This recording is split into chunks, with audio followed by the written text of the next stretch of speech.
Outside crunchy and inside soft. Let's make a fish croquettes with me. बिस्मिल्लाहिर्रहमानिर्रहीम। अस्सलाम वालेकुम। अल्लाह ताला से दुआ है कि अल्लाह ताला आपके लिए इसमें कुशादगी करे।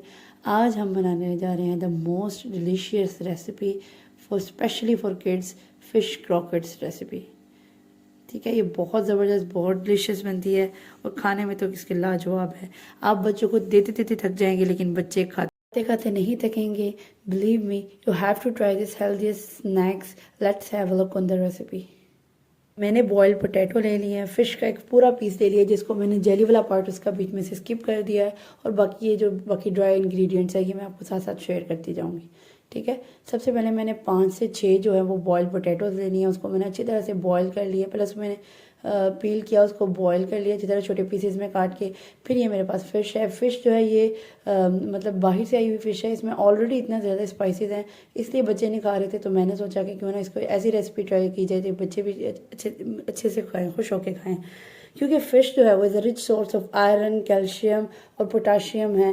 इतना कुछ फ़िश में है, तो मैंने सोचा कि कोई ऐसी रेसिपी ट्राई की जाए जिससे बच्चे भी खुश होकर खाएं, बच्चे भी खुश और आप भी खुश उनको खाता देखकर।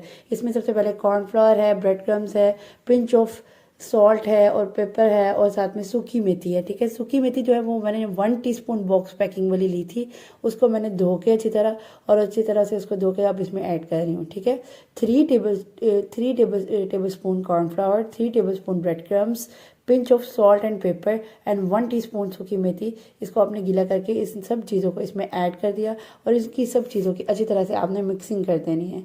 लाइक जैसे मैं कर रही हूँ मिक्सिंग, आपने इस तरह अच्छी तरह से इसको मिक्स कर देना है। ये बहुत डिलीशियस रेसिपी है, बहुत मज़ेदार रेसिपी है।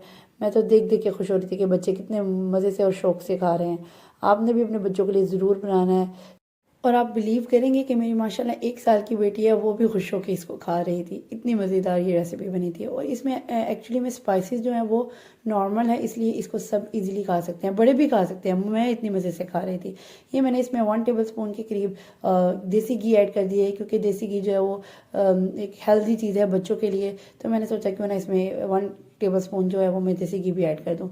उसके बाद देसी घी डालने के बाद आपने इसकी अच्छी तरह से मिक्सिंग कर लेनी है, ताकि ये जो सारे इंग्रेडिएंट्स हैं आपके उसमें मिक्सचर में अच्छी तरह से मिक्स हो जाएं। ठीक है, ये मिक्सिंग करने के बाद मैंने क्या लिया, एक बटर पेपर ले लिया है।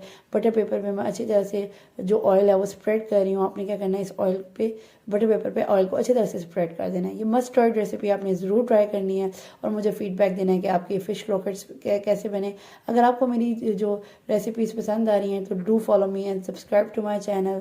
इंशाल्लाह नेक्स्ट और भी मज़ेदार वीडियोज़ के साथ हाजिर होंगे आपके पास।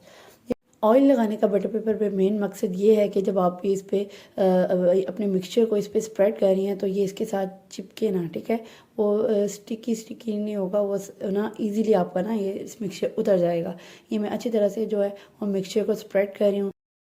स्प्रेड करने के बाद मैंने एक्स्ट्रा पीस जो है वो नाइफ़ की मदद से कट कर दिया। ठीक है, एक स्क्वायर फॉर्म में मैंने इसको लेके आ गई हूँ। उसके बाद मैंने किसी भी कटर या नाइफ़ की मदद से मैंने इसके पीसीस कर लेने हैं, सारे कट्स लगा लिए।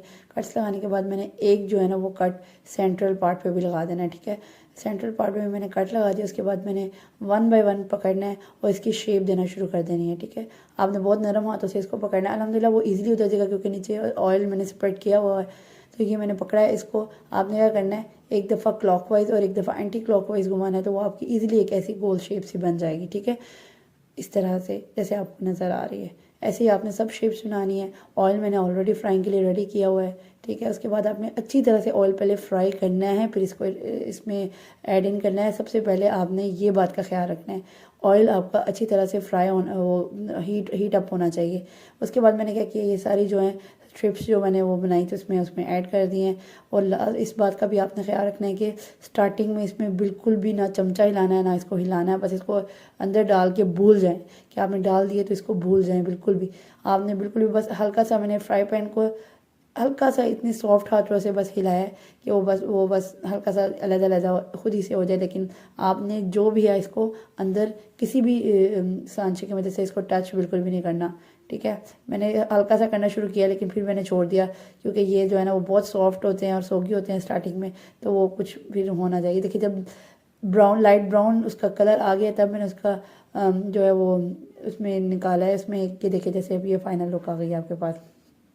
इतने मज़ेदार, इतने क्रिस्पी है अंदर बाहर से और अंदर से उतने ही सॉफ्ट ये बनते हैं और इतने डिलीशियस है। यकीन करें मैंने भी जब एक खाया और मेरा दिल वाकई करे कि मैं बार बार खाऊं। इसमें जो सूखी मेथी का अरोमा है, it's too good. Do try this recipe. Next video तक के लिए अल्लाह हाफिज़। वेट, मेरे चैनल को सब्सक्राइब करें, वीडियो को लाइक और शेयर करना मत भूलिएगा।